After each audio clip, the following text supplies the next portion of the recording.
We got an executive order that will pull wokeness, DEI, and radical, race essentialism and gender ideology out of the federal museums, including most specifically the Smithsonian, the zoo he mentioned, and also he's directed J.D. Vance to restore the national monuments and statues that fell post George Floyd, meaning they were ripped down by protesters.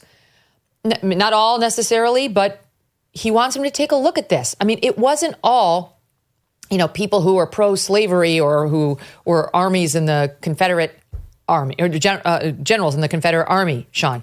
We tore down, the country, Christopher Columbus statues, Thomas Jefferson statues, George Washington statues, Ulysses S. Grant, Francis Scott Key. Like, you didn't have to be all that controversial for these things to get torn down. And so Trump is actually going to take a look because, for example, at this women's museum that's being built, he says specifically they were about to put trans women, meaning men posing as women, and honors to them in this thing. Trump is stopping it in its tracks. Well, look, obviously, this was a big issue in the election. Dan referenced it earlier before. I mean, the wokeism, the pendulum swung way, way, way too far. And I think what Trump is doing is resetting that